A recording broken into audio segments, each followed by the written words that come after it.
ឯកអាដាមអ៊ុំរាត្រីអភិបាលនៃគណៈអភិបាលខេត្តបន្ទាយមានជ័យអមដំណើរដោយលោកហិលរ៉ាយ៉ាអភិបាលរងខេត្តព្រមទាំងក្រុមការងារនៅព្រឹកថ្ងៃទី4ខែឧសភាឆ្នាំ2026បាននាំយកអំណោយចែកជូនដល់បងប្អូនប្រជាពលរដ្ឋដែលមានជីវភាពខ្វះខាត200គ្រួសារនៅក្នុងភូមិអំបិលនិងសង្កាត់ព្រះពន្លាក្រុងសេរីសុភ័ណ្ឌក្នុងឱកាសនោះឯកអាដាមអ៊ុំរាត្រី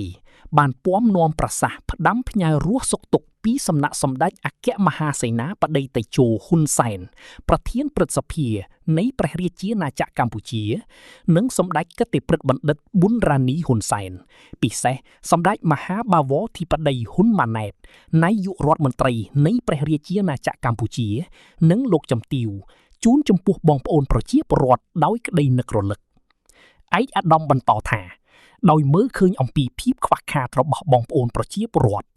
ឯកអាដាមនិងក្រុមការងារក្រុងសង្កាត់